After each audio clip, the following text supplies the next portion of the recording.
This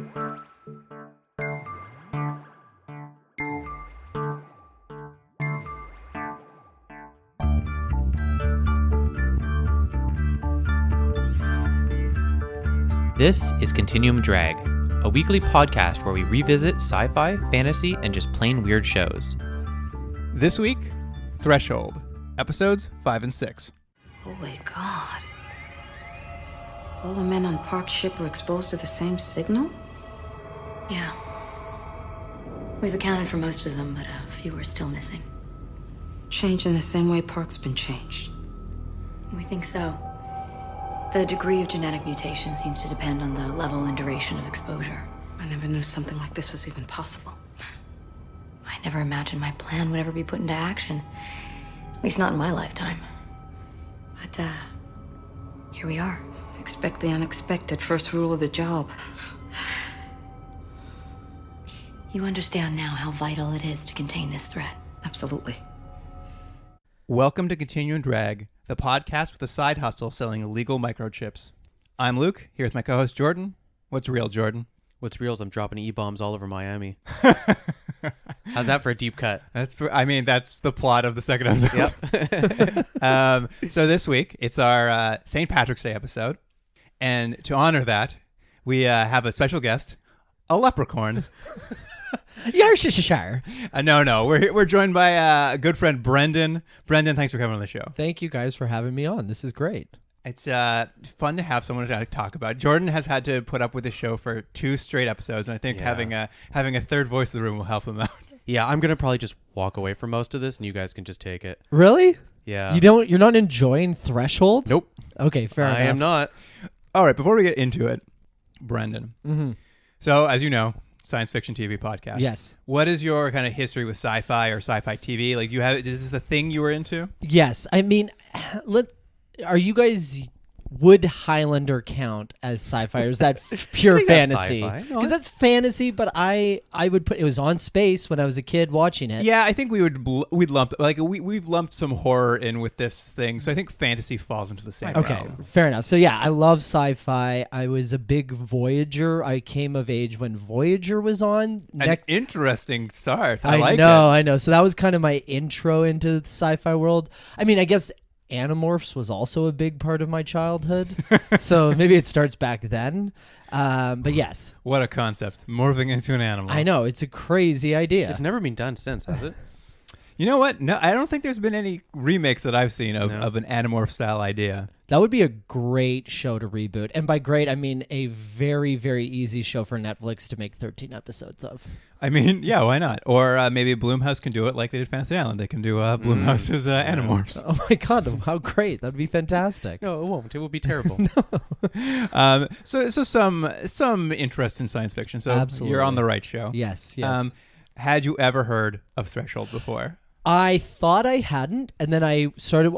First off, I did not watch any other episodes but 5 and 6, Right. and I will tell you, I still pretty much understand everything that's going on because they give you the recap at the beginning of every Very episode. helpful. Very helpful. Very recap. episode. We discussed that. I think we're pretty sure they did that because of that fact of like no one watched these episodes. Maybe they'll accidentally have like something will have happened. They'll have part of the roof will have fallen in, knock them to the floor. The TV happens to be on. They can't get up. They're forced to watch it.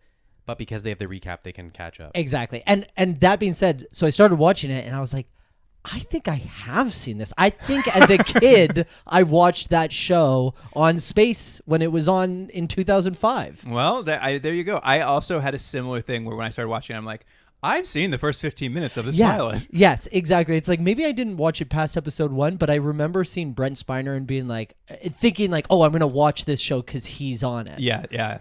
Oh, that's very funny. Yeah. So maybe somewhere deep in your mind, there's a memory of Threshold. Yeah, I think I buried it pretty deep. You'll talk about it in therapy years from now. All right, let's get into it then. Here is the IMDb summary for episode 5, Shock. Dr. Caffrey finds herself dealing with the Baltimore police and Homeland Security in an effort to gain the transfer of a captured infectee. And that was courtesy of A.Anonymous. Oh, I think he's my favorite part of this. Of watching the show so far is the guy his name was. Well, we decided it was Adam, wasn't it? Adam. Yeah, we've given him a first name. Adam Anonymous. Adam Anonymous. Yeah, he loves this show. And he's the guy who's basically posting everything online. about Well, this. he's certainly taken over the writing the summaries on IMDb for the show. Whether he loves it or not, it's hard to say. He's taking the time, though. He's taking the care. That's fantastic. All right. So this episode starts off in the harbors of Baltimore, Maryland, much like the second season of The Wire. Much like every show from 2005 in a warehouse. Like, that warehouse was repurposed 400 times on every other show of that era. You think so? You recognize these docks? Yeah, this that's dock like in set? Nikita. It was in Nikita. It was probably in Brooklyn Nine-Nine 5 years ago. You know what I mean? I mean, it's a good generic set. And what we're going to see is there's a detective and her soon-to-be dead partner.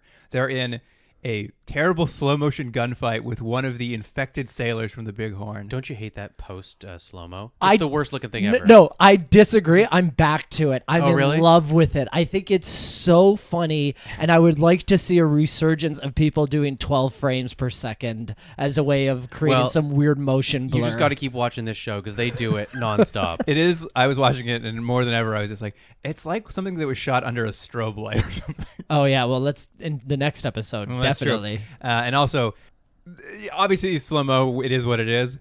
That gunfight was so awkwardly staged. Like, I kept thinking, I'm just like, there's no, like, momentum to it. It's so strange that, like, so many quote-unquote great film or TV makers are part of this show and how trashy it still looks. But yet it's trying. It's not. It is trying. It hasn't given up, that's for sure. It thinks it's, like, really pushing it. Yeah. Well, this cold opening, much like all the cold openings, are sort of important to get their story started, but they always feel sort of perfunctory. Like, it's like you could just cut them out. Yeah, because- they're real cold opens. Yeah, and they're just like, we don't really care. People are fighting. It's dark. You get the point. Don't worry. We'll go back to Threshold and we'll explain all this. I will say we do get to meet our sort of two characters who will come in for this episode. There's Detective Victoria Rossi, Yeah. played by Viola Davis. I know. It was amazing. Man, was she slumming, huh? Yeah. I know. I was like, your career has really shot straight up since then. Like, But- crazy. And we will get into this, but let's just say she is in a completely different television show with the level she's bringing to it. You know what I mean? Like, she is like, she was already like, I'm going to win an Oscar, and I'm bringing that energy to this episode of television. I mean, you don't get to the top by not giving it your all, I guess. That is correct. Cardboard cop, you say? Not when I do it. The infected soldier she's been fighting in the scene, or the bad guy of the week, if you will, is this is not the actor's name, this is the character's name, is Daniel Soon Park, a soldier, or not soldier, one of the sailors who were on the Bighorn from the pilot episode, which you obviously haven't seen. No, but they The recap recap it, fills so you in. I understand. But we also learned he's a former gang member who then joined the service. We're still unclear as to whether that man was in the Navy, but I'm guessing maybe he joined the service anyway. When he came back after getting infected, he killed his former gang leader and took over the gang, which... Why didn't we get to see that scene? Well, and it doesn't fit with the sailors at all. Like, they just, the writer had this idea that, like, would it be cool? And there's like gang and microchip deliveries and all this stuff. And they're like, oh yeah, he also joined the Navy at some point. Like, what? Which is Okay. the overall problem with, I think, the whole show, because it's like, what if this was 24 or CSI, but with aliens? It is. They're constantly trying to have to tie it back to the time an alien ship showed up and gave them a signal. They're always like, how does this relate to that? Yeah, and it's clear that even at episode 5, they are really running out of They're runway. stretching. I mean, Yeah. they were stretching by episode 2, shockingly. Let's talk. I'm going to go back to Park for a second. Here's the other characteristics we know about him. He's got an IQ of 140. Is that what they said? And he's excessively good at electronics. It's just... This gang member has a lot going on for him. Do you think that's what it said on his resume? Like, it didn't say at the bottom, like, extra skills. He didn't say good at electronics. He said excessively Good. And you're like, well, geez, I'm going to give this guy an interview. Not even excessively well. And since he's taken over the gang, they've been stealing microchips from shipping containers and selling out them on the street for thousands of dollars. Are microchips more lucrative than drugs?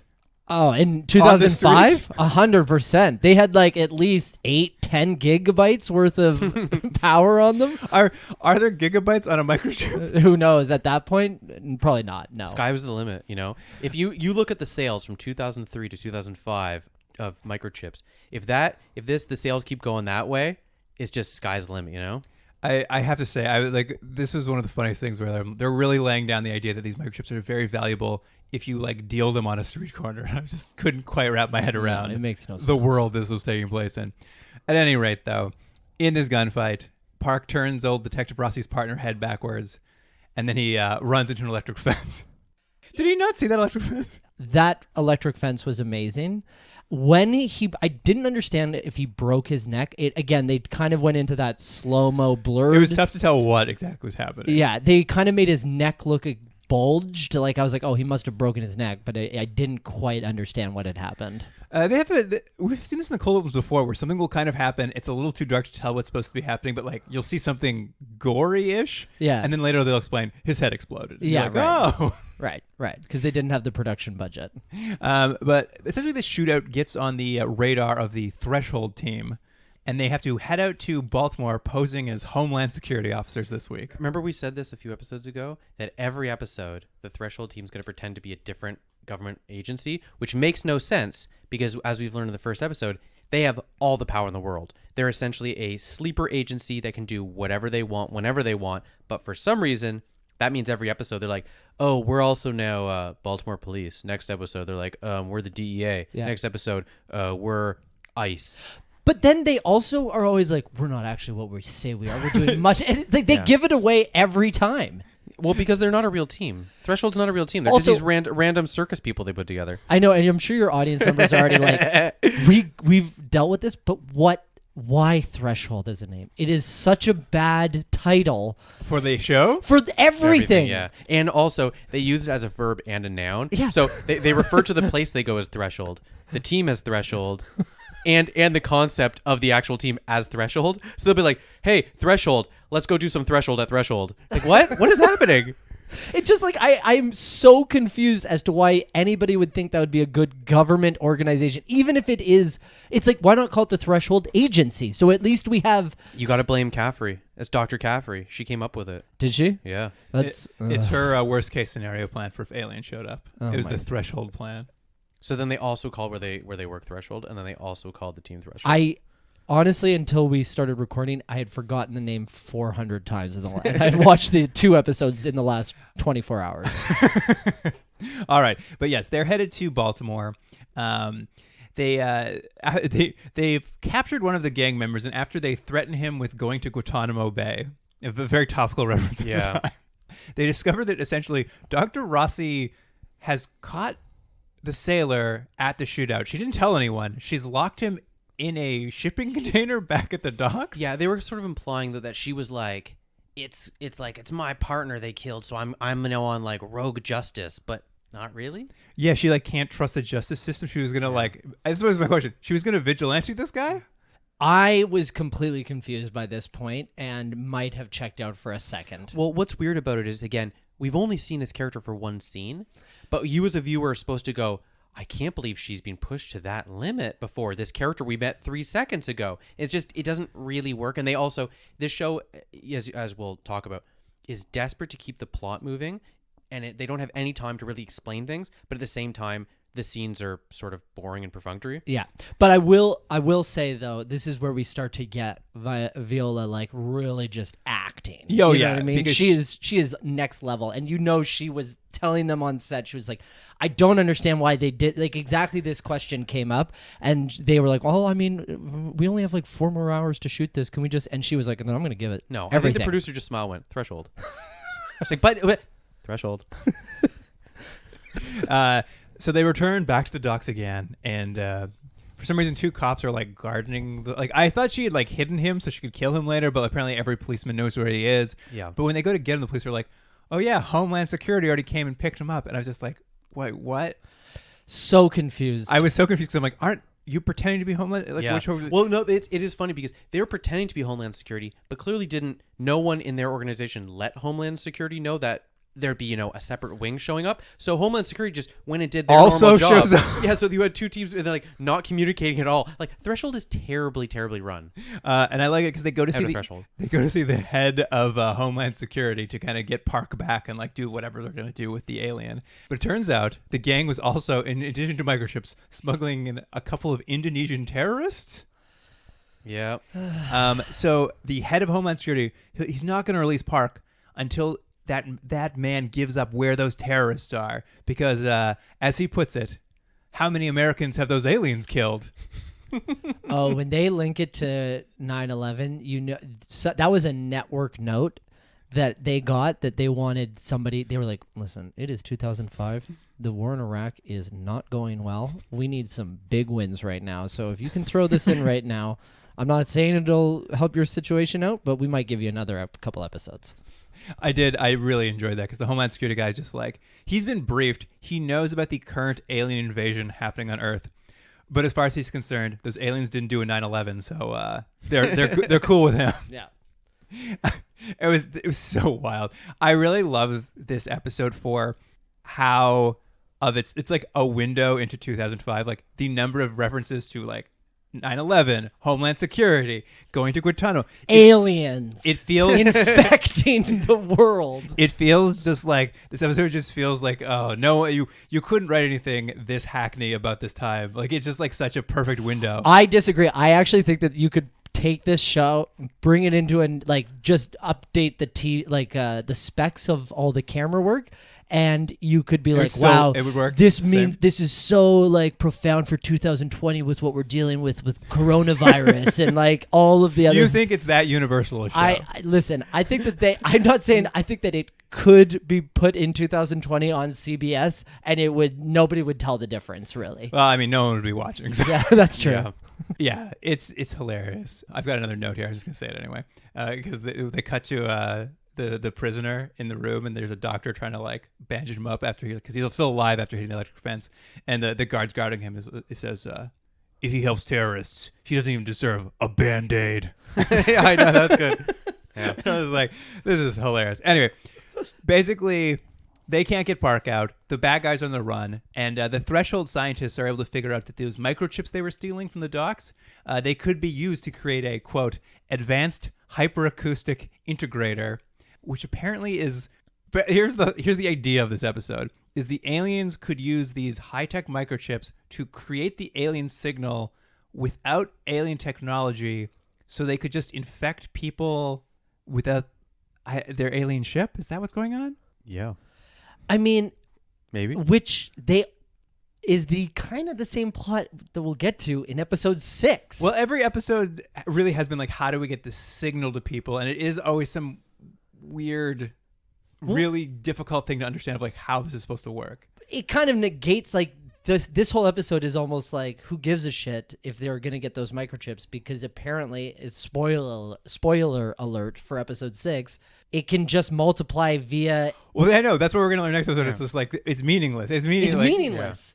But what I did like is they're looking at these microchips, all the Ramsey and Lucas and all our scientist friends, and these microchips are so sophisticated that, quote, Bill Gates would sell his mother to Apple to get a hold of these. Yeah. What? They're just knocking it out of the park every line, you know? These lines, they really are. I'm just like, oh, this is amazing. Anyway, because they need to stop Park and get him back so they can stop whatever signal boost he's planning, there's only one way to do it, and that's for them, Threshold, to go out into the streets and catch those Indonesian terrorists, hand them over to Homeland Security, and then get the guy back. Mm-hmm.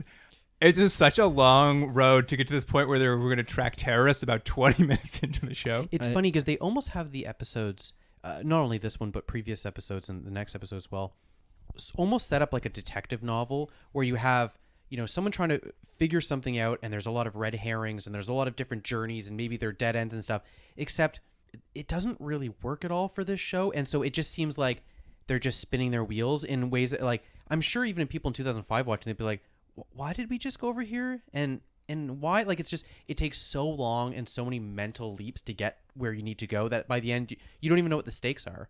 It's definitely hats on hats. Yeah. Yeah. That's a very good way of putting it. Yeah. That is exactly what it is. And I felt like this episode, the reason to keep Park caught and move him into somewhere else and then have them do it, it's just because the last 2 episodes, they were chasing an infected person. This time they're like, well, we can't have him chasing another. This time they know where he is, but they need to run somewhere else so they can get, like, it just felt like it's the same basic idea, just like do a bunch of pointless tasks, get your man. But this time, instead of you chasing them, you know where your man is. Yeah, it's weird because ultimately the conceit of this show is that it was really just pitched as one episode of the X-Files, and then they turned it into an entire series. So that is true. That's a very good point. So here is how they go about tracking down these terrorists. Let's see if you guys picked up on all of this, because it's another complicated road. The terrorists left a clue in the shipping containers. Do you remember what the clue was? No. It was a herbal supplement. Oh, yes, of course, the herbal supplement. That could either be used as one of two things. One was for, it was Chinese Viagra. Or asthma medicine. Oh, right, asthma medicine. Don't you hate when you mix those two medications up? Yeah. Well, this one apparently does both, so it's the best of both worlds. With that information, they look into pharmacy robberies for pharmacy robberies of stolen asthma inhalers. The logic that they jump to is, it's like, it is too good to be true. They found one that happened, so they get a bunch of unmarked vans and grab a random person off the street from near the robbery, where they threaten him again with disappearing, because I believe they say the rules don't apply to us. Which they do in In the this They've next done episode. it almost every episode, and it's this weird thing where I think everyone involved in the show thinks it's a real cool scene. One, it's something for Kavanaugh to do. I don't know if you realize Kavanaugh has nothing to do in this show. The one like hunky blonde guy. Okay, which we need to get to his plot in this. Yeah, well, I'm saving, okay, good. I'm saving It's all so the good. subplots for the end, because there's like just So good. throwaway subplots. But they keep doing these scenes where they have him essentially and backed up by Threshold being like grabbing someone and being like, threatening whatever, we're gonna kill your family or we'll lock you away or whatever it is, and it's like, but they just seem stupid, and it's also like it's generally people that they don't need to threaten, and I just think they thought it looks cool and tough, but it just comes across as stupid. And also, it's so I don't know if they do it in this episode, but in the next episode, when they stop somebody and like haul them into the back of a van, they did it at a wall in an alleyway, and the guy's so confused that they just showed, but there's two vans there already, and he's like, whoa, hey, how'd you get here? It's just like, He's dumb. yeah. They grab this guy who knows nothing about the robberies, but he is able to tell them that he remembers seeing some kung fu repairmen. That is in quotes. Yeah, we are getting into the racist bits now. In a white van, so they know they're in the right area. That was a good movie though. Remember Kung Fu Repairman? I mean, I would probably watch it. I'm not gonna lie. But as they're like, okay, we know they have a white van now. What do we do? It's like search for the parking database to see if any white vans in the area have gotten tickets recently. Luckily, one has. Yeah, it's again the logic that they come up with the This all happens in 5 minutes, basically. No, I know, and they come up with the solution to the problem so quickly, it's absurd. The van is outside of a laundromat. At which point Kavanaugh goes undercover as a bro in the one. No, he's supposed to be a maintenance man. He's got his hat on backwards. No, he's doing laundry. Oh, is he? I thought they were supposed to also be maintenance men. No, like the Just a bro. terrorists are in there dressed as maintenance men, stealing timers from washing Yeah. machines. I guess for their bomb. That's how you make a bomb. Oh, right. That's how you make a They're bomb. making the dirty bombs. I forgot about that. So, something like that. It was never clear what they were up to. It does seem like of all the machinery to go get a clock from, I was just like, get an egg timer, you guys. yeah, like the washing machine can't be the easiest one to pull from. No. Or a cell phone. Isn't that how you usually blew something I up don't know. in 2005? Well, I mean, I guess cell phones. I mean, the egg timer to me. That's or more just of a classic. That's a classic. or If you were going- gonna, or their clocks were still a thing in the year 2005. if you were gonna make some sort of improvised explosive device, it'd have a egg timer, right? Yeah, it'd have an egg timer, 100%. Authorities, if you're listening, the signature calling card is an egg timer. Sorry, well, let's continue. But yes, essentially they bust in, they catch a terrorist, case closed. They drive back to Homeland Security boss and say, good news, we caught your guys. And he's just like, thank you so much, you caught those terrorists, I really appreciate it. And then he's just like, oh, FYI, that guy escaped a while ago. And I was just like, what? You didn't call him? He's like, yeah. No, that sailor you wanted? He's been gone for a while. Oh my god. And I was just like, you didn't think to mention this? Like, it was just such a funny reveal. This guy didn't seem to even care. He's just like, oh, I lost him. Well, his shift was ending, to be fair. He's just like, thank you for bringing in those terrorists, but I lost him. Yeah, I mean, ultimately, he's on 4 shifts, 4 shifts a week. Yeah. And he's just coming off nights, so he's exhausted. He's done. He's done. He's been busy. He's been fighting America's enemies. Yeah. So now we kind of enter the second round of them solving a mystery based on loosely affiliated clues. They get Park's confiscated personal effects from the Homeland Security people, and he has a bus pass. So what do you do with that bus pass? You look at the records of him taking a bus, the transit company. Everybody who's taken, and they use the mag strip, right? Yeah. Yes. To see where he's gone. He keeps going to this one subway, you guys. That's weird for him to use the same subway every day. What a crazy idea. It's not on his commute. I'm shaking my head in disbelief. And anyway, they're like, he's probably down in that subway building his signal booster. Let's go stake out that subway. I know, wasn't it crazy that they just went to that next point? They're like, so we found a subway car. He must be at this station. Also, while he's there, he must be building this bomb. Also, we must get there at the exact time he's doing it. Well, and they don't even they just show them wandering randomly around, and then the power, like there's a little brownout, and like Lucas calls in, and he's just like, that subway station, it's using 100 times more power than it should be. And they're like, he's in the tunnels. We got to go in the tunnels. So now let me ask you to stop you real quick, because this is going to be the last, third of the episode, the stakes here, that this guy's making this signal bomb thing. Did they mention at any point, because I may have missed it, because I'll be honest, I didn't pay attention to most of this. I tried to.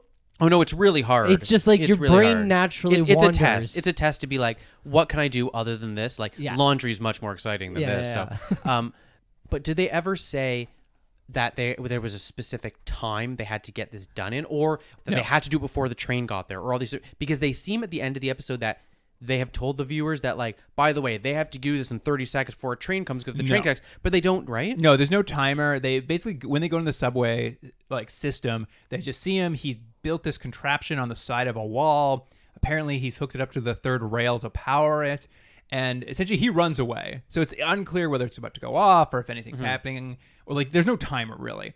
Kavanaugh ends up chasing him with his team of thugs like he usually does, and he ends up like falling on the third rail, and that's how he died. Like he dies. No, he finally, electricity gets him in the end. In the end, finally. It wasn't enough for the 10,000 watts. The electric fence. Electric fence. There had to be. It wasn't it 700 amps or something like. They gave an exact number for how much electricity. Yeah, and it was like I kind of feel like there was probably that much electricity at the other one that was literally shooting bolts of lightning off of it. Every time he got electrocuted. But this one's underground. It's underground, true. Yeah. And we all know that the third rail in American politics is illegal immigrants. What? Our podcast keeps being political. I know.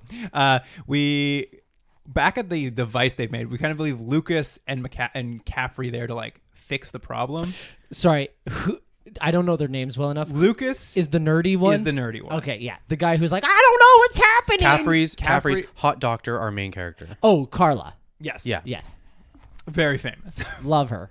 Lucas is the one who's not someone you recognize, unfortunately. No, he never made it. He needs to turn off the device, but he can't disconnect it from the subway's third rail because of a quantum encryption scheme that's been built in.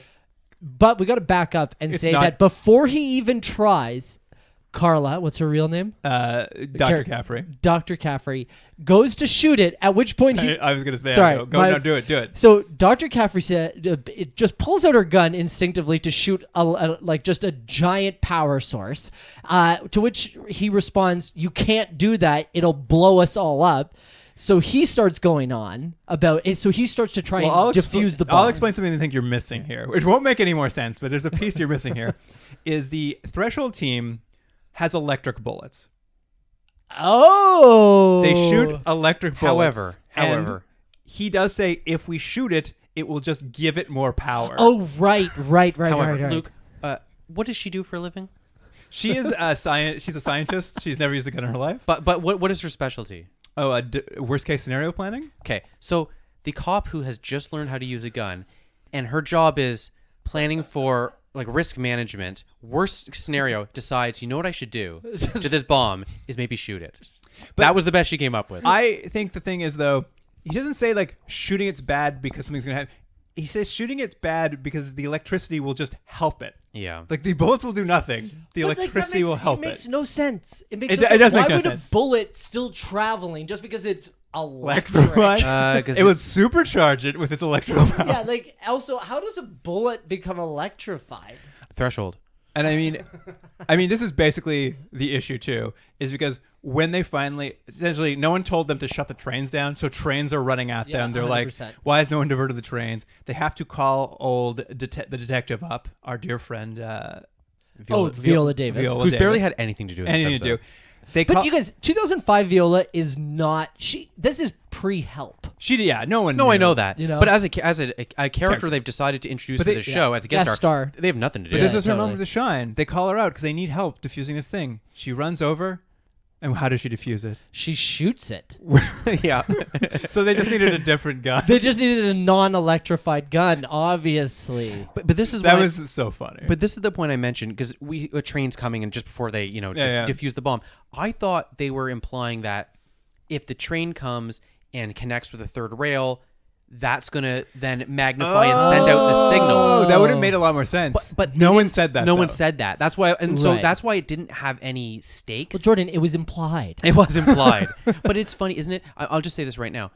This was desperate for like a subway chase or something, Oh, right? 100%. Like people getting on and off cars, something. But it's like, no, that's not going to happen in this show. They like basically have a few ideas. Like there's like maybe it's a thing about drug dealers in Baltimore and having to go into the like track them down in the project, like in that world, or maybe it's about hunting terrorists who are going to set off a bomb to do something, or maybe it's about like they have Yeah. like But like, wasn't the bomb going to release the Signal. So who gives a crap about a load of people on the subway? It doesn't matter. You have to worry about everybody, not just the subway It's threshold, baby. threshold. anyway. Let's She wants, well, as we do realize, Dr. Carla Gugino, or however you pronounce. How do you pronounce her? I think it's Guccino. Gugino. I believe. Dr. Caffrey doesn't want to just save the world. She wants to save everyone. That's true. She does want to save everyone theoretically. Oh, which, by the way, this is the first time they really mentioned that. This becomes her new character trait. Well, that's in is the that- next episode. Next yeah. episode. that's all she wa- It'll be gone in the next Yeah. episode. Don't worry about it. I want to go back. There's just a few things we glossed over that I wanted to There's some big come things we back glossed and like over. I want to just highlight really quickly. I really enjoyed off the top of the episode, Dr. Fenway, Brent Spiner, who's our constant skeptic at some point. Oh, he so good. he proposes, he's just like, what would help us find these sailors is if we ask for the public's help. And he just is immediately shot down by Caffrey being like, it'll cause a panic. We can't do that. It's impossible. And I'm just like, you don't have to mention they're aliens. Like, Yeah. like it makes perfect sense for you to put like a most wanted men thing out. And nobody would care. Nobody would be like, wait, why? Yeah, it's like, why do you want these criminals? I'm going to ask one thing. So you want me to look for these people? They're not aliens, are they? Because I'll panic. I will panic. I will freak out. Terrorists, I'm not going to freak out. Yeah. Because I get that you cannot stop those people. But aliens? Yeah. That's too much. That's too much. I also would like to point out there's a moment between Viola Davis and Dr. Caffrey where she's like getting her to cooperate. And there's a mislead here where it seems like she's being told about the aliens on the planet. Like she's like telling him enough of the information. And then at the end of this episode, they reveal what she actually said because Viola Davis is so shocked by how technologically advanced those people in caves are, the Al-Qaeda. I was just like, people in caves, like, ay. No, there's definitely some lines that I think a lot of these actors would look back and go, I really wish I hadn't said that. Yeah. Can I You want to talk about Kavanaugh Subplot? Or is that what you wanted to talk about? There's like three things I want to mention. All right, let's but do you it. go ahead first. Finish your stuff. All right. Yeah. Are you sure? No, yes. You're the guest. I know, but I'll go last. All right. Subplot here for Lucas and how he doesn't need glasses anymore and is getting better What a at subplot. video games. Yeah. With the side reveal that Dr. Caffrey's a bit of a gamer herself. She'll tell you how to play Halo better. The reference to Halo, I loved. I was so It was in very for it. funny. I'm so glad they paid Microsoft like $12,000 to show 5 seconds. They're like, we will show Microsoft if we can make fun of Bill Gates' mom. That's our deal. Yeah. so good. But yeah, I guess his Halo waves are now fixing his eyeballs. Yeah.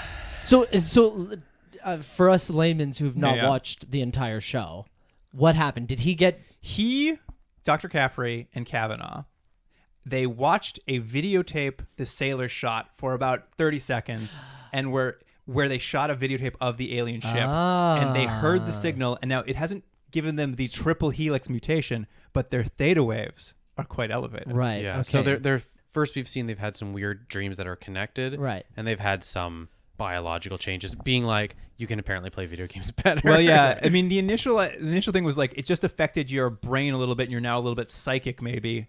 And now it's becoming like you're physically changing, but you're not mutating into an alien with a triple helix. Also, can we just say theta wave sounds like it's from Scientology? Yeah. I mean, They say it a lot. Yeah, I know, I get it. maybe this is just like subversive Scientology. Like maybe they're trying to get us all. And then finally, I wanted to mention Kavanaugh Subplot. Oh, first off, can we just shout out what a shit name in 2020 to have? I know it's not spelt the same way, but oof. Also, we've, Luke mentioned it, and since Luke mentioned it, I can't not see it, that he is, of maybe all the shows we've seen, the most useless, pointless, stupid character. There's no reason for him. He just shows up, and he sits around, and then he like grabs someone's like, I'm tough. Then he leaves. You're like, I hate him. Counterpoint.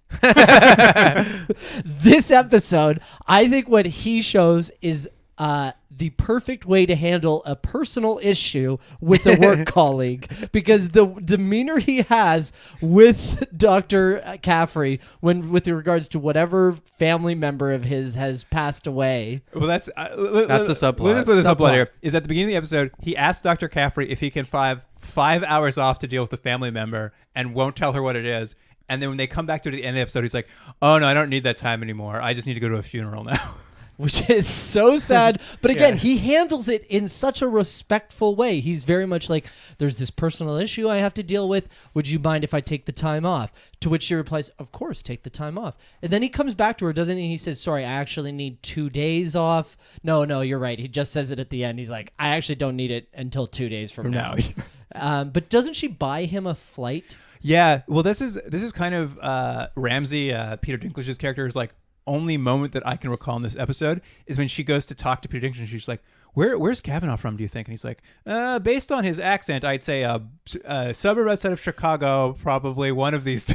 And we would be so remiss if we did not mention Peter Dinklage talking in Korean. That is true. No big deal. He just speaks Korean, of course. He's a linguist. He's a linguist. Oh, okay. It's one of his skills. He's a master mathematician and linguist. He's two fair characters enough. crammed in That one. was what. We Oh, were also, introduced he's a to. pervert. Oh, yeah. I don't know if you mentioned that, but he's a pervert, too. I can tell by the way. They've actually toned it down a They've little bit. downplayed it a lot. In the first couple episodes, he was just like, meh. There's literally a scene where he takes Dr. Caffrey's panties Yeah. in the first episode. He takes off whose He panties? takes her panties. They're in off her the apartment. floor of her apartment, in front of her, in front of the whole team. And they're just like, what a scamp. I am shocked. 2005, man. Different yeah, time. I know. It was a different time. Oh, my God. All right. Did you have anything else you want to say about this episode, or should we move on? 1 second. Let's just. Yes, I do want to say my girlfriend watched the first episode with God me. bless her. Yeah, she would not watch the second. with No me. longer your girlfriend. Yeah, huh? we broke up. Unfortunately, she's taken everything, and rightfully so. But she pointed out that what she respected about the show was the fact that right off the bat, our two female leads are having this like intense conversation where I forget who else is it. It might have been Kavanaugh in the conversation with them, and they just keep shutting him down and telling him to shut up, and they're in charge, which was pretty sweet for 2005. I mean, that is the thing about this show is they have positioned her as the leader of this team in a lot of ways, and in that kind of power structure. The thing we've kind of keep bumping into is this happened in the last episode, is her teammates are always sort of denigrating her for being a woman. Yeah. These next two episodes, they've toned that. Yeah, they did didn't tone come it up, down. but it has been a weird thing in those first four. We're just like, that's your boss. Don't say that's your boss. No, I know. It's so inappropriate, but yeah, c'est la vie. Different time, 2005. Yeah. And two last things that I want to say. One, how I wish we had as quick blood sample technology as they did in 2005, which would be amazing. And like I think we'd all be like, isn't Oh that yeah, they can just slam a needle in you and know if you're an alien and like that. It's so quick. It's so unbelievably fast. And I just want to shout out to the set that they're like, what government agency needs that big a map on a giant wall. We mentioned this. I like that set. It looks like Doctor Strangelove. It's very Doctor Yeah. Strangelove, obviously, but it's like it's also like, why? Also, I know it's a huge map, only of America.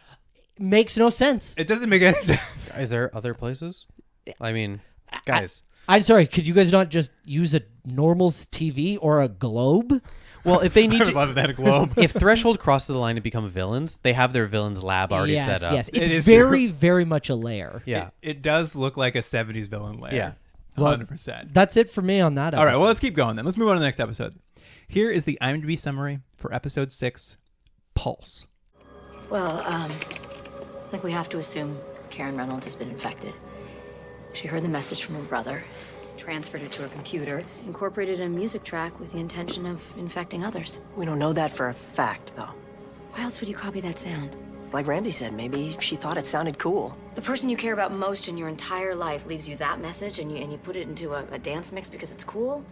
No, I don't think so. If she wanted to spread the signal, she could have uploaded it to a file-sharing website. She's a DJ, Ramsey, and music is what she knows. The compulsion to spread the signal is alien, but we know the infectees are limited by their individual human experience. A Miami DJ poses a danger when she begins using part of the alien signal in her mixes, threatening the infection of thousands. Again, courtesy of A. Anonymous. I'll say thanks, A. I knew this was going to be the dumbest episode. I just knew. There's no way you're going to make this plot good. There's no way. As soon as they start, they open up in a cool underground warehouse party in Miami, I'm like, Jordan is livid currently. Oh, I hated it. I just hated it. I literally this episode. Jordan is flipping a table somewhere. I'm trying to think of an episode we've watched in, I don't know, 90-something podcast episodes where I've checked the time on an episode as much as I have on this. Maybe every 30 seconds I check. Is it over yet? Is this over Yeah, yet? I did get about 20 minutes in and think, oh, we must be very close to the end. And it was not anywhere near. Although, I'm going to say this right now. The performance put on by the girl who plays the DJ it's something special. Amanda Fuller. Yeah, it's pretty good. Yes, Amanda Fuller, the DJ, she's playing a remix of the alien signal at this party, which causes all hell to break loose as skylights start shattering and raining down on the ravers at this underground party. But lest we forget her boyfriend who calls to her while she's DJing and she can't hear him. Of course, Karen can't hear you, dude. She's DJing. Well, we're setting the stage that she's a DJ. She's got some sort of dangerous sound that she has sampled. You know that right off the bat. She's got the signal. And she has a very, very abusive boyfriend. Yeah, very, extremely. Who in like, front of I know. 500 people is basically like, I'm going to hit you if you don't come with me. And she's like, what? Yeah. What? But yes, essentially this is what happens. Like, the party goes to hell once the signal starts playing, and the old Threshold team gets the word. They're headed to Miami for, quote, did you get the quote? I did. Let me see if I got it right. He said, it's the land of babes, beaches, and babes. That is right. We're headed to the land of babes, beaches, and babes. Yeah. And That's, just so you know, Brennan, that's babes twice. I believe me, Miami is what it's known for. thank God for Ramsey. Yeah. Who are they pretending to be this week, Jordan? Oh, it's the DEA. That's right. What did Fenway think they should be next time? Oh, I don't know if I wrote that down. What was it? Fenway points out in this episode, he's just like, why are we? Oh, like, what are we going to be next time? Canadian Mounties? Oh, that's right. Yeah, the yeah. Canadian Mounties. What Canadian reference? Well, I did like that. Even them on the show are like, what are we doing? Why are they doing a different thing every week? It's I love when there's lines in shows where it seems like the writer's saying to the viewer, guys, I know this is dumb. You know this is dumb. They keep making but, us do it. But we have to do this. So let's just call attention to it. Did you also catch the reveal that it's been 12 days since the pilot? Oh, Is my that what they God. say? They say it's like, it's been 12 days since we got here. Holy moly, a lot's happened in 12 It's been a days. busy 12 days. Well, they do have Brent Spiner's character, but to the point of exhaustion. He's clearly sleeping in the office, and he says, Well, that's where they got the. That's "Oh, where I got that's that right. date Yeah, from, he's only had it. He says an hour sleep. I think he's exaggerating, but he says he's only had an hour a night." And I was like, "Yeah, I would be tired too." Yeah, and then Ramsey is like, oh, sounds like you're doing great. Like, maybe we shouldn't have such a toxic workplace. Over Also, Threshold. maybe hire a couple more people. Yeah, if you guys have unlimited resources, why don't you have like 3 teams working around the clock? You can't get the alien information out. They're very secretive about it. Except they're not, because they literally Tell anyone? tell anybody, and in front of so many. Like, I mean, but literally in this episode near the end, they're just talking about it in front of all these army people, and I'm like, do even these like sergeants in the army, these grunts understand what's going on? Because like that's a lot of people to know. That is the thing we've noticed. Is just like they're constantly saying how secretive it is, and then they're just like the team grows and shrinks at random. Oh yeah, and like Viola's character in the episode previous to this, where they're just like, she's like, I'll keep it a secret, and they're like, that's okay, sure, all right, that's good enough for us. Good enough for us. They check out the victims from this rave disaster, and none of them have the triple helix. The rave disaster. None of them got the triple helix, though some have increased theta waves, and they discovered that MDMA and the signal combined cause some bad seizures. Oh, I can't get enough references to drugs from 2005. Ecstasy, MDMA. It's a street drug. There are some. This one's great for street talk. They love talking about street talk in this one. Oh yeah. They find out that the party invite to this underground party went out via text, so they have to confiscate all the cells and pagers. Yeah.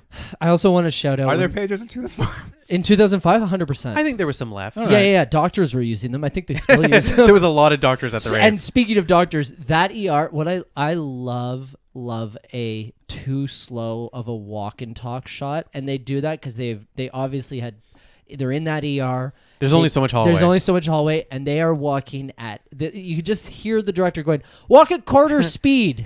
You're running out of hallway. Yeah. Fake a knee injury. Yeah. Oh my God, it was so bad. They've also got a hold of the DJ's 128-bit cipher key encrypted hard drive from the party, which Ramsey has a new skill this episode. Yeah, I mean, it's a thing you expect with this show, because it is a pretty large cast, but for the amount of technological skills they need, each of them have to have a different skill. So he's now become the computer guy. I think it was what's his face in the last episode, wasn't it? Well, because he's a linguist, he's a mathematician, and he's like a hacker now. And now he's a hacker. Lucas, who you would think would be the guy they go to, they mention it. They're like, Lucas, shouldn't this be you? And he's like, I'm a hardware guy. And I'm like, what? Yeah, he goes, I'm a hardware. He's software. Like, that answers all my questions. But Ramsey explains why he's such a good hacker, because he says ones and zeros are just another language. Yeah. Oh, well, wow. That answers it. I mean, makes sense. He's a real Swiss Army knife of a human being. Yeah. I mean, the amount of detail they put into encrypted files in this show, when it's so clear that especially in 2005, nobody would understand this. Well, and they also spent an inordinate amount of time staring at screens and at shots of screens. And it's classic, like, we're typing real fast. We're doing stuff. We're breaking codes. And it's like, everyone knows at this point you're not doing anything, and it doesn't really have any excitement, but we just got to keep going back and back to it. And I will say, I think you're onto something too with the idea, like, no one would understand anything. I'll see another example in this episode later, but it does feel like they like got a Wired subscription, and they're reading about things that are cutting edge at the time, and they're just like, they don't understand them, but they're just like writing it into the script. Yeah, they 100%, one of the execs hired a friend out of Silicon Valley to be a just say consultant. buzzwords, yeah. Who gave them buzzwords. Incentivize. The alien signal she has on her hard drive has been remixed into a song and is a third generation MP3 copy. So they got to find that second generation copy. I loved it. She got it off Napster. Remember that, everyone? LimeWire. I don't know if either of you saw this, but on the IMDb, the errors section on IMDb for where people put up goofs and errors, someone noted on this episode in the errors that MP3 encoding removes inaudible frequencies. The signal would not have been available on that MP3. There you go. Just like, well, that is the amount of research they put into this show. I mean, and it's just so weird because it's just like, you could have just said an MP3. Yeah. You didn't need to talk about literally nobody would understand. They have to add the technobabble so it sounds more impressive. It's like when you're listening to a doctor's show. Yeah. So the Threshold team does the first thing they're going to do. They're going to try to track down the source of those party invite texts. They managed to figure out, since they have the number, they track down that number, and they figure out that phone belonged to a person named Vic Hoekfus. But because they have a linguist on the team, they know that's an anagram. Oh yeah, that's right. It was like Down with Cops, or what was it an anagram for? The anagram was 5-0 suck, which that's then right. Kavanaugh says, it's street for police. That's right. Yeah. I laughed so hard. I was just like, thanks for clearing that up for me. Yeah. What is so strange to me is I watched this episode 5 hours ago, and it's like my brain has blocked it. It's compartmentalized to keep you safe. Yeah, it has. It truly has. Oh, man. Anyway, they end up tracking that cell phone down, find it in a garbage can, so that's a dead end. But because Ramsey's such a hacker, he's got a recursive algorithm that will help them recover the deleted photos from the phone. And did you catch why he has this recursive algorithm at his disposal? Yeah, I did. As we've stated, no. He said in passing, and I won't say the exact thing, but he said he had an ex-girlfriend who he didn't trust, so he hacked into her computer to look through her files, and he's like, but it all worked out because I found out she was cheating on me. That is almost it. It's not an ex-girlfriend. It's all his girlfriends. Oh, he there says you go. Good. He can't. He's like, how else can you trust someone? I do this to all my girlfriends. Who says this? Well, here's the thing. Ramsey, Peter Dinklage's He's character. like, he's a creepy character. But the thing is, they didn't.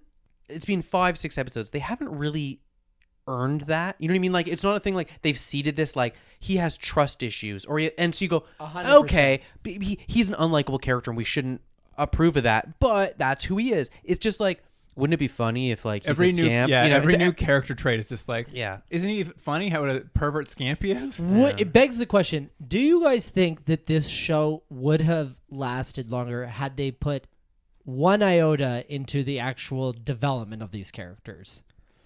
Like, if we had a little bit of their personal lives going on. I think if you put like a little more work on developing the series as a whole, because you have great actors. So if someone put some time to develop the series and like built out the characters a little, you could probably like great actors. They're doing their best with the material they have, but like the material's so rough. Well, that's what it is. It's the plots don't really warrant the amount of episodes they have. Like you said, like the whole series really feels like a pilot. So if they had just maybe focused and made it more episode of the week sort of thing, and you could let it breathe a little bit more, but this feels like they're constantly running, but there's no time to meet anyone. There's no time to really meet anything. So it's just like, we got to keep going because algorithms and theta waves. You're like, okay, sure. And then they're like, then they drop in these weird character moments, but they're not earned at all. Totally. But on this cell phone, they recover one photo, which allows them to take that photo, run it through the criminal database, find out that this man's photo, he's a party promoter who happens to have a record for breaking and entering or something. Is this where they find the text that he sent out? Well, yes, they found the text, and they've got his photo off the phone with the recursive algorithm. They're tracking him down. Do you see what the text said, though? No, what did it say? The text said ready, and then the number 2, and then party. I mean, if you got that text, you're going to that rave. I mean, I'm ready. Ready to party? Anyway, sorry, I enjoyed that. It's 2005 in Miami. Yeah. I'm ready to party. You got babes, beaches, and babes. There you go. Well, that's all you need. Anyway, they use this to track down the party promoter. This is again where more vans pull up to a man standing in a parking lot. Yes, this is where we see the vans that are already placed, and a man walks up to them, and then they open up. They grab him. This time, because they want to get the DJ's name out of this party promoter. Like, who is this DJ who's at your party? This time, Kavanaugh plants drugs on him and threatens him with prison to get the name out of him. Yeah. They hadn't even asked him, like, who's your DJ? They could have just asked who the DJ was. Well, it's that thing. I don't know what they like about these scenes, but they do it every episode. And I think it might just be you need Kavanaugh to do something. I think it's because it's because of the time and like the closeness to like Homeland Security, 9/11, like all those things where they were like stripping civil rights, because like they're always just like the law. Because even in this case, they're like, those aren't my drugs. He's like, the law doesn't apply to us. We can do whatever we want. Like they find something compelling about our heroes should be like so like abusive of civil rights. They think that's a very cool thing for them to do. Yeah, it's definitely of the times. Like, I guess it was like 24. Like when you could torture someone, you'd be like, that guy's had the right. This guy was a writer on 24. The showrunner was. I was like, man, this really does feel like if somebody was like, you know what, I'm gonna just take the idea for X-Files and 24 and melt it together. And he's worked on at least 24. At any rate, they kind of get the address of this DJ now that they know her name. And over the course of the episode, we've had these cutaways to this DJ character. She's kind of been wandering the streets, like aimlessly for the most part. What's funny is that they have the actress is trying to get across something. And I think what it is that something inside of her is changing her personality because she's been listening to this signal. But it doesn't really evoke anything what she's trying to get across. So she'll be walking down the street kind of like, ooh, I look funny. And then people will be like, are you okay? And I'm like, yeah, she looks fine. Like, I don't know what it doesn't come across as anything to me. So all those scenes don't really work. Are we going to talk about when she... Do you want to talk about when her abusive boyfriend drops by? Yeah, because back to my point about building character, like they spent so much time on this character who we will never see again, her life and her personal experience, and none of our actual main characters whose lives we might want to actually You mean see. we didn't need the 30-second scene of her eating a bunch of chocolate bars? No, I don't think we did. Yeah, the fact, like, it's just so funny because it's so plot driven to be like, well, I guess they need protein.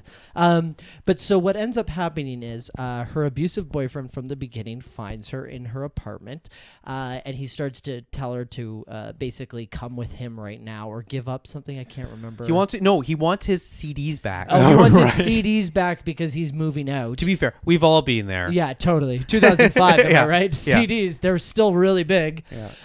And at which point she starts to lose it.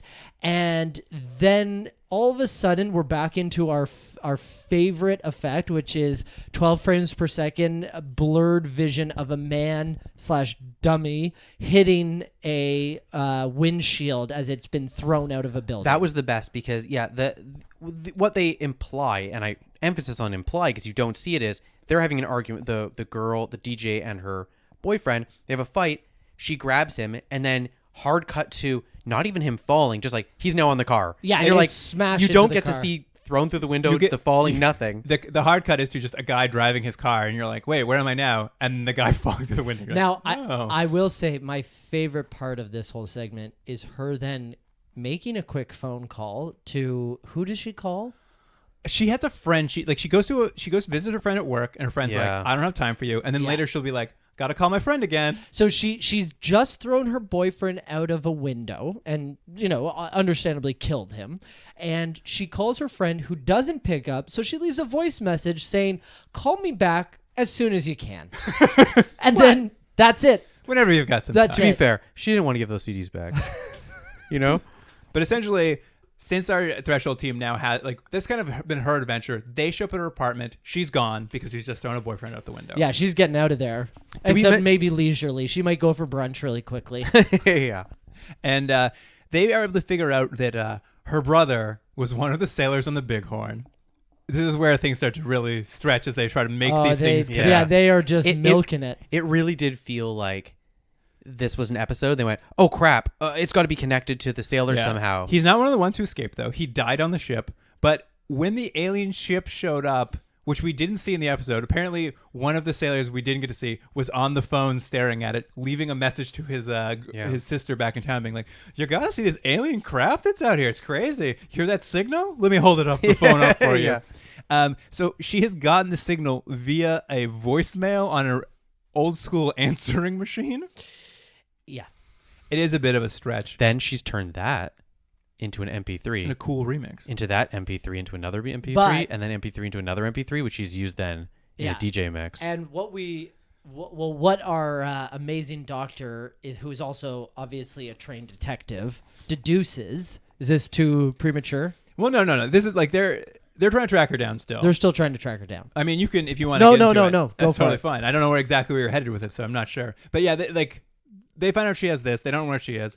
They look into her past, I guess, and find out who her ex-boyfriend is. Find out he's in the hospital because he just got thrown out a window. Oh, he didn't die. No, because they go visit him, and he says she stole my credit card before she threw me out the window. Oh, right, because that's the next thing. Because then they're like, Right, why don't we and then check they the credit card? and then they check the mag strip again. Yeah. And it turns out she just bought some DJ equipment at a store across town, and they just drive there, and she's still loading the car up with the equipment when they arrive. Yeah. It's so tenuous and sloppy. It's so funny because it's trying to do so many different genres and it's just doing none of them. Yeah. Because ultimately, why not focus on if you want to have us figure out all these things, why not focus on trying to actually figure them out in a detective procedural have a way? bit of a mystery. Yeah. But no, it's just like Did they not mention the mag strips? Mag strips. Mag strips, of course. They cart the DJ back to old Threshold Command Center, and this is kind of where we discover what's going on with her. She's minorly mutated with the triple helix virus. Like 20%, they say. I don't understand how that works. Did they mention what her theta waves were? I mean, her theta waves to the roof. But like, she's got that triple helix sort of now. It's minorly. Yeah. Her immune system seems to be fighting the genetic change, which I didn't. And that this is the first female host they've ever found, so maybe it has a longer incubation period. Like, there's a lot of like tenuous, like, here's some reasons. It does feel like Dr. Fenway, Brent Spiner's character. We laughed at the first couple of episodes because every time characters come up to him and ask him a question, he's like, I don't know. And now it just seems like he's just throwing out wild theories. Like, why is it taking so long? He's like, I don't know, boobies. I mean, I don't know. Well, and he's like, I have this experimental drug that I think might stop it. Should we feed it to her and see what happens? And they're like, sure, I guess so. Caffrey's like, absolutely. As someone who deals with risk management, I can't think of any bad things that could happen. And this is kind of where this subplot, let's get into the subplot now, that is a sort of morality discussion that happens throughout this episode where, Dr. Caffrey apparently is now she needs to save everyone who's been affected. Like she has a weird savior complex. Yeah, she suddenly is saying, I need to save everyone who's been affected. That's why I'm capturing them and holding them in those Hannibal Lecter cells, because I hope in the future to one day reverse the thing. And the sort of government lead, JT Baylock, who we've barely talked about these episodes because he's barely in them. He only comes to be angry and then leaves. No, but you know what? I will say I love Caffrey and Baylock's back and forth. Their rapport is great. This is the big, I mean, they have a fun, this is like in a better show would be the fun moral argument they have. Like he's taking a stance just like, we can't keep capturing and keeping these people alive. They're too dangerous. They're so far gone. He does mention though that earlier in the episode, Novak, who they caught earlier, broke. I think he broke someone's arm, and he injured some people. So like they're playing up that these people are dangerous, very physically dangerous. Yeah, and she's just like, no, we can't do anything. We need to save them because they're still human, and that's the argument. I did really love. Did you catch JT's personal argument for why they should kill them? Is this where he mentioned his son? Yeah, his son, who he used to have a drug addict son, and he wasn't worth saving. Yeah, it was really interesting because it did sort of. I know what the writer was going for, but it almost seemed like someone who just really wants to tell you about their problems. They're like, I heard your parents. They lost the house. There was a foreclosure. Did I tell you that my brother's a drug addict? You're like, what? So also, I know what sadness is too. You're like, what? Like I know what they were going for, but it just didn't land at all. Well, it was I'll ask you how you felt about this, Brendan, but like, I've never seen this plot device used where you're like, I have a child who's addicted to drugs and he died, used to be like, he wasn't worth saving. I shouldn't have even bothered. No, it's absurd. It's actually... it's so callous. It doesn't make any sense, especially given the fact that he's not refuting that her principles are wrong.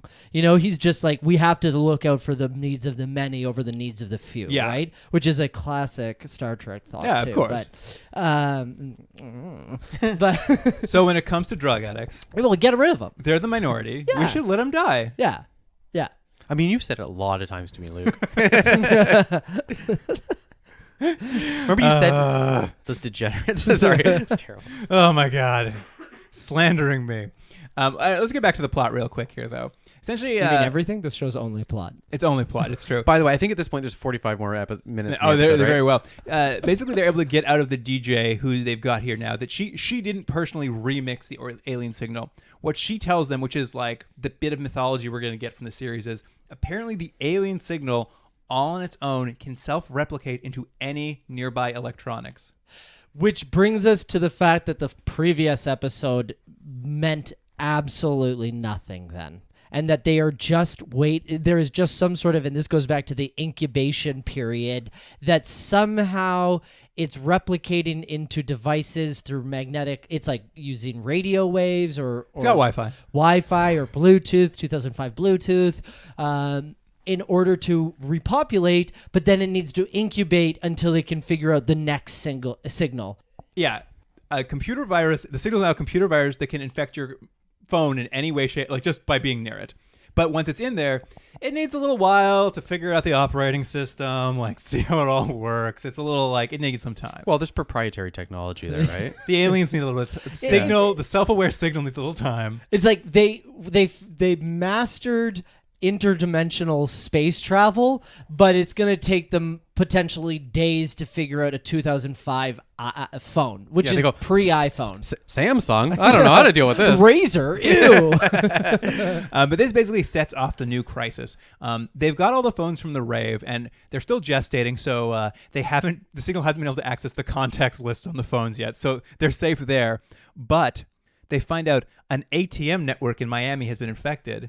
And how has it been infected? What newfangled technology has infected the ATMs? It's what we all now have on our on all of our devices, which is basically the tap on your credit card. Yes, there's microchips on our credit cards now, folks, and you can put hacker viruses on them. And guess what? They're the same microchips that those drug dealers were peddling. That's why there were so much. Did you love all the close-ups? They kept doing close-ups of it to be like, oh no. Yeah. That's on my credit card. I won't lie. This is one of my favorite parts of this episode because it was such a snap. Like when we watch these really old shows, you can see the snapshots where there's like some new technology they just like they can't believe is real, and this one was just like tap technology on your card, so you don't have to plug in your PIN number.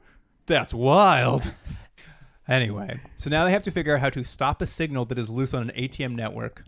And I'm sure they're only 3 points away from figuring this out. Well, no, they basically go like, there's no way to stop it now. We have to, I believe someone says, we have to nuke Miami. Yes, they did. I wrote nuck Miami, and I was like, what did I mean by that? But what they really mean, Jordan, is they're going to drop an E-bomb. An electromagnetic pulse bomb is going to be used to essentially wipe the electronics across Miami. Again, could we not, like, I know they went to this right away. It's obviously very, very big, high stakes. But couldn't you just turn off the power? It's to be on there. You got to wipe it. Wipe it clean. Got to wipe it clean. Oh, okay, fair enough. That was so stupid. Fuck, I'm so dumb. You would never be on Threshold. Yeah. But, like, couldn't you just turn it off for a minute? Like, until you figure out. Just turn it on and off? Well, yeah, or just turn it off and be like, oh, yeah. Because ultimately, wouldn't that be safer and less expensive to just shut down everything versus. These are the chances they have to take. Destroying every electronic device in Miami.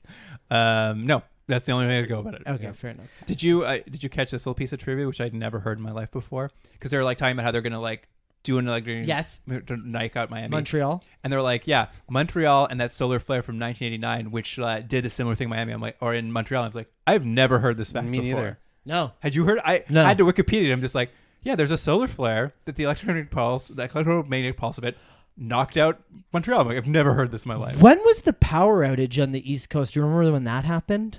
Was that after this? I feel like it was after this.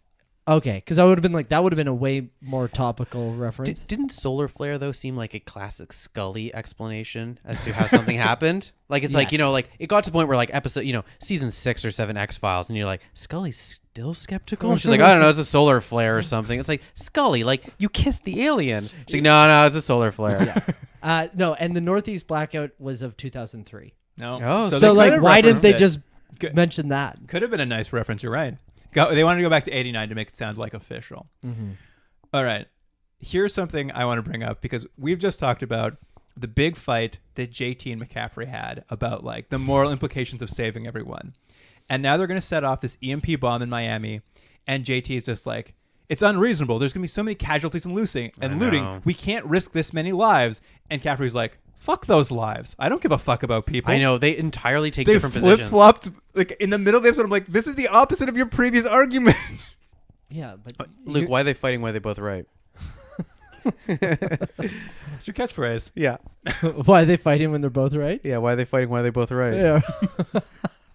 It was a hilarious turn where they're just like, I'm like, what's going on? At any rate, it doesn't really matter because in the end, they EMP Miami anyway. And also, it's the same thing from the last episode. They had the third act, they set up this like big thing they have to do, and visually they couldn't make it less interesting for the viewer. Like they even do a reveal of like the giant bomb thing, blue bomb, and you're like, oh cool, and then they're like, turn on like, yeah, it works. All right, guys, let's get back to Threshold. You're like, oh, like they show the lights turning off and stuff, but it's like you couldn't have added some lasers or And just something there. adding in that last second plane that might have been. Oh, yeah. Yeah. It's just It's like, like- guys, like, it's I know, like- but it was nothing. Yeah. So what Brendan's saying is just before they have to set off the bomb, they're like, oh no, there's a plane in the airspace. It can't be there or it'll crash. And then like, all right, it's gone. It flew away. It flew away. It's like, well, why'd you even add that in there? There was no time. Like it was like fun. They had to add. They were like, we are 30 seconds shy of the the credits sequence. So if you wouldn't mind, Yeah. And Data's already mentioned that he's tired, so we got to find something else. Oh, also him. That was at the beginning of the episode where Data is asleep on the Oh yeah, morgue sleeping table. on the morgue table. Yeah, That's he's great. very tired. Yeah. This is what kind of makes me crazy about this show too. It's just like, essentially, this is a team who deals with a worst case scenario. This one being an alien attack. At the very last 2 minutes of this episode, they set up an EMP bomb, which is going to wipe out Miami, and they're just like, it's going to cause massive looting. There's going to be casualties, like hospitals are going to go down. It's going to be a problem. Why not?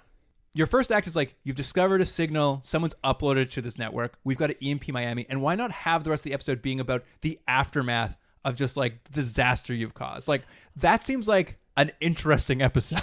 I 100% agree. I bet you they don't have the money to do it. I guess that could be it. They just can't show the catastrophe. Yeah, exactly. Because I was just like, this is a cool idea. You just had to wipe out a city. But it comes back to what we've been telling. They are so focused on just being like, how much plot can we push through this? That's the show they want to make, though. Yeah. The problem is there's some other iterations of more interesting shows in here. Like, again, we said, these actors are good actors. Oh my The God, characters are getting better. By this time, I think the characters are, as you mentioned, they're sort of, the actors are rounding them out a little bit. Yeah. So they don't seem so stock at this point. But the show that the writers and the directors and the producers and the people behind it, the creative people, the show they want to make is just not working, and they're doubling down. They're like, no, this is what we want to do. It's working. Yeah. It's a sunk cost fallacy where Yeah. they just can't stop. They won't retrofit. No. The episode sort of wraps up with weirdly neutering this idea of a self-replicating signal that could infect electronics by a discussion where they're like, well, we're going to just need to create new firewalls and software patches, and that'll take out the signal. And it's just like, what? I know, which is like, so the episode means nothing. So you just Nothing- neutered your yeah. one good idea. Yeah, exactly. Because ultimately, by introducing such a crazy idea, you can't. What are you supposed to do? Where can you go from there? I mean, that's also another interesting idea. Imagine every episode, it's sort of like a Hydra. Every head you cut off, another one. Like, oh no, it's changing people. Now it's changing technology. It's evolving, yeah. And every time they try to stop something, 3 more problems start. And Escalate. But instead, it's like, nah. We'll go next week. We find it affects monkeys. No, it doesn't anymore. It's like, okay, sure. A zoo full of triple helixes? No, but in this show, you wouldn't even Can't see wait. the zoo. I know. You just they You would hear show about it Yeah, later. you just hear about it later. Exactly. And in case anyone was wondering, the experimental drugs did not cure the DJ. She's now 80% triple helix. So you know what they say: lock her up. Yeah, they Lock do. her up. Yeah, they put her in a little Arkham asylum. Yeah. And are we going to talk about the dream? We can mention it. It does end with Caffrey having one of her patented dreams. She's had these before. Yes. Well, I now I understand that because her theta waves are obviously Through the roof. Yeah. Yeah, so she has this dream where our DJ basically tells her, you can't save me, and then attacks her, and then bang, she wakes up, and she's so shaken by it, she goes to visit her, at which point she finds her and goes, oh, okay, she's there, see you later. And the DJ goes, you can't save me, you can't save yourself. So I think some shit is going to go down. Yeah, it won't. It won't. I think it's talking to her. It's sentient. It is connected to a much larger system. I had forgotten those dreams happened on this show till the end of the episode, and I was just like, oh yeah, she has those dreams. Yeah. And I did like the dream was like, you can't save me, and then she walks in the next room and then talks later and she's like, oh yeah, no, like I said in the dream, you can't save me. Oh, you can't save me. How good would it be though? Then she wakes up again and she's like, "Do I go downstairs?" She go downstairs and again she wakes up and then you just do that like every time the viewer's like, "When's this episode gonna end?" And she just keeps It's waking just up. a Groundhog Day. Yeah. We need to fill out 5 more minutes. All right, guys. Also, Peter Dinklage, I feel like has really, and you guys probably see this more, but he is evolving from episode to episode. And this episode, he has taken on persona of California Cool Boy vibes. That's a great character type. You know what I like? California cool boy. How useless Kavanaugh is. I think we've only mentioned him once in this episode because he's just there. Yeah, I mean, that's what he's there for. Yeah. To breathe. And oxygen. they're not even really playing up the love interest thing anymore. I think there's like one mention where they look at each other. Let's. I just want to say one final thing about this episode before we kind of like wrap this all up, because it's such a throwaway moment. But when they've caught the DJ in Miami, it looks like the job's done. Ramsey, Peter Dinklage, turns to Lucas because Lucas is about to get married, and he says, "Hey, my friend runs a great strip club here. You want to head to that strip club for your bachelor party?" And I was just like, "Oh no, we're going to a strip club scene." No, Never happens. We never find out what happened in that strip club. Yeah. It was so weird. I was like, this is such a setup for what's going to be a really That's crazy right. scene. They did do that. It was like just before a commercial break. They're like, "It's time to take a break. We should go do." And then you never see it. You never hear about it again. There's not even like a funny story where Ramsey's just like, "Lucas, you believe when you did that shot? That was crazy." Yeah. Well, the pitch for this show is, what if we took all the interesting stuff Yeah. and never saw it? Yeah. Exactly. Like, it would have been so sleazy, but at least it would have been interesting. Yeah. All right, guys. Do you have any final thoughts on these two episodes before we move into the ratings? No, I think You got it all out of your system. yeah. It's One thing I noticed is the development of Caffrey. She loves wearing V-neck sweaters, but every episode they just have her in a different color V-neck sweater. And I'm wondering if that will just be a continuing thing. We've got green, black, red, blue. This is really your superpower. Yeah. Hairstyles and costumes you lock into so fast. I do love how laid back, again, Dinklage, like the fact that he's wearing a leather jacket and he's part of like a government organization. What big dick energy are you bringing to this? You know? Hey, she wore a green leather jacket in episode 6. Oh man, she was really 2005, 2006 Yeah. Wardrobe is god awful. It's a terrible time. You for- came in here wearing a green leather jacket. No. Don't pretend. You don't think there's not going to be a nostalgia wave of this where people start wearing them again? Also, we gotta, just for listeners who you should watch it just to hear how different Peter Dinklage's voice is from 2005 to when he is in Game of Thrones. It's like he is 3 octaves higher. You know, it's quite crazy. Really? You think so? Yeah, like listen when you listen. I'm going to to it, listen to the next episode. And yeah, it's like it's really high comparatively, but it's such a great cast. And good I know. showrunners. Like it's not like it's so you can just see how having good talent, if you're on probably a rushed production schedule, you know, maybe they got a mid-season pickup. That's what it feels like, you know, and they just didn't have the time to develop the way they needed to, and the train left the station. I have a feeling that's what it seems like. My feeling is they had all the time in the world, and this is just the show they wanted to make, and Right. it just Didn't didn't work. work. Yeah, Because you're sorry. right, the cast is good. Yeah. The characters are they're getting better. Yeah. The actual overall idea, that's kind of interesting. Yeah. There's aliens coming, they're doing something, but it just is like, what are think- you guys doing? I think if this show was to be, you know, repurposed for an idea now, you would have a lot more resources at it to make it, because what's not working about it is that it is trying to be a procedural show. Yeah. And it doesn't have a story engine behind it that can just It doesn't continue. support it, yeah. It doesn't support it. They should have made this, if they were like, if you tried to do this idea in 2020 and you had money behind it and you made it more cinematic and you were like, we're going to make this in one season, that's it. I think that there could be an interesting show here. Maybe. Yeah, it does. Yeah, I mean, that's exactly it. It's somewhere between episodic and serialized, and it won't land on either. Exactly. And it's at a time when episodic and serialized were going through a bit, they were starting to the Yeah, transition. I think Lost was the year before this. Basically right. Started, So yeah. So, and 24 was obviously happened right after. All right, guys, should we rate these? Yeah. Yeah. Brendan, do you want to go first? You're the guest. Do you want to give us the rating for Shock, the first episode? Out of 10. Okay, out of 10. Well, you know what? It's funny because I was looking at the ratings on IMDb, which is probably the worst rating system that is out on the internet. That's exactly what ours is based on. Yeah, but it gives the overall show a 7.2. Holy moly. I know, but you know what? I'm going to be, because I'm not 100 or Yeah. like 900 episodes into this podcast of you guys. So for me, I was like, you know what? There's actually it kept my attention for the most part. The first episode, the second episode was It's a different story. We'll get different to that story. The first episode kept my attention.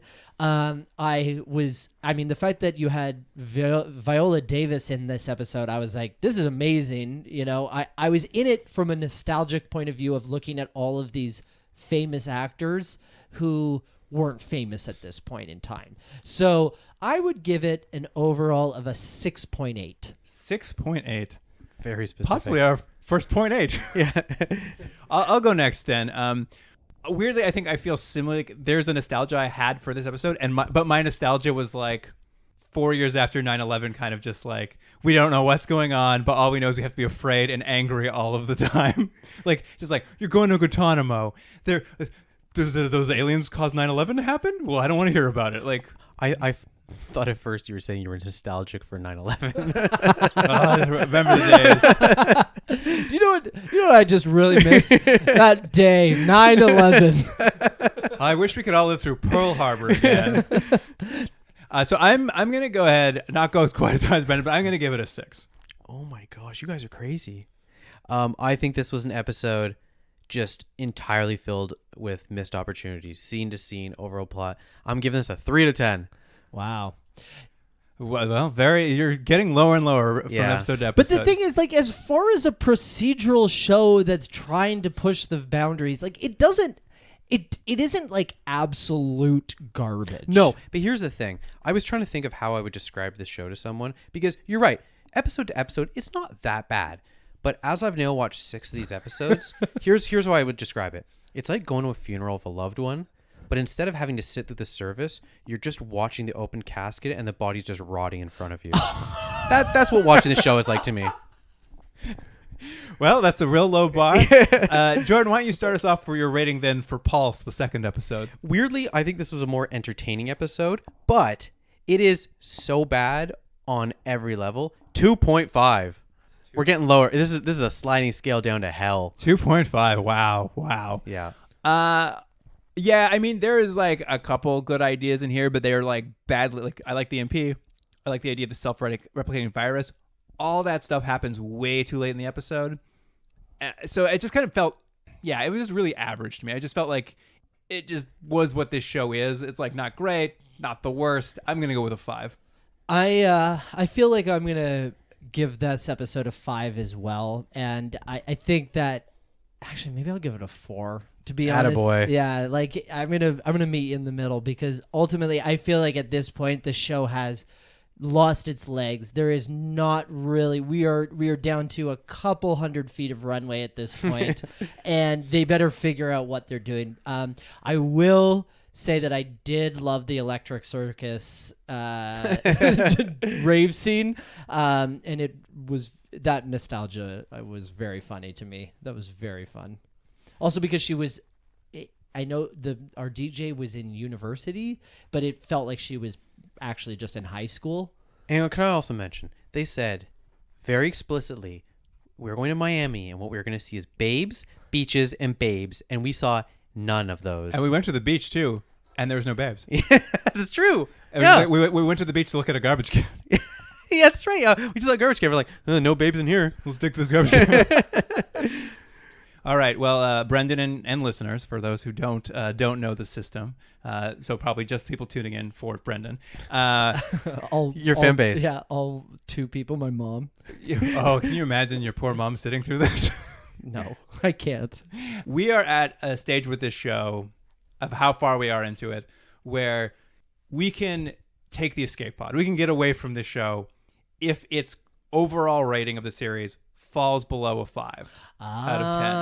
Yeah. So with these new ratings, we stuck around last week. Jordan's really like tanking this show into the toilet. So there's a chance we can go. So I don't think we're going though. I got to fire up the Continuum Drag computer and see how close, if we are all climbing the escape pod and leaving, or if we're going to be around for another more week of Threshold. I think you guys should stick around for another week of Threshold. There's 11 episodes in this series. Like, you're so close. I don't disagree, but the rules are the rules. Yeah. Jordan does disagree, though. I mean, I got to watch these every week. All right. So let me type these numbers in the computer here.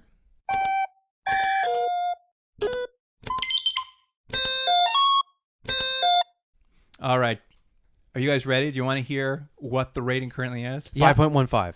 The current rating is 5.06. Oh, it's just above. Oh, keeping it going. The funeral continues. Just watching my loved one just rot away. Oh my god. I'm like, how long is this funeral? Oh, it's going to be at least 3 more hours. I like that you're not upset by the loved one rotting away. It's like the time you're spending there. Well, I mean, that just adds to it. You're just like, You know? Can't I just do something else? This can rot without me. Yeah, well, it's true. All right. Brendan, thank you so much for joining us on the thanks. show. Guys, thank you so much, and I really, really hope you'll have me back because this was a great time. Well, we'll definitely have you back. Different show, though. We won't make you come back for more. No. You can take my place for the next No, one. no, that's okay. That's fine. Well, that's not true. If we end up doing 3 more of these episodes, we may need to bring you back. Oh yeah, that's fair. If you guys end up, if you guys get to the series finale, I would love to come back for that one and just see how it goes. It's all going to get tied up. Oh yeah, it's 100%. It's all going to clear up. It's all going to make Caffrey perfect wakes up sense. and goes, "Oh, it was all a dream." Yeah, exactly. You can't That save yourself. Would be great. Anyway, let's keep going. Thank you, Brendan. Listener, if you have stuff to tell us about Threshold, if you want to email us your cool remix of the alien signal, That's funny. you can send it to continuumdrag@gmail.com. And then on Instagram and Twitter @continuumdrag, we're going to have some clips from this show. What are we going to have this week? Probably a guy, you barely see him flying through a window. And Smashing into a car. Oh, that's Yeah. pretty good. I'm trying to think what happened in that first episode. What was it about again? Yeah, it's so forgettable. It's hard to know. Definitely do a montage or a supercut of all the off-speed frames. Yeah, some Definitely have slow-mo. some of that slow-mo. Yeah, a guy getting electrocuted. Maybe a little Viola Davis action. Oh yeah, Yeah. 100% the electrocution. That is really, really good. There's some, we'll find some stuff for you guys. There's always something to put out there. But that's wraps it up for the episode. Listener, thanks for joining us. Jordan, see you next week. See you then. Bye. Continuum Drag is recorded in Toronto, Ontario. Theme music by James Ruxsiedler. Produced by Jordan Delic and Luke Black. Special thanks to Aaron Yunes, Adam Wheatner, Jeff Hanley, Jane McRae, and Stephen Packard.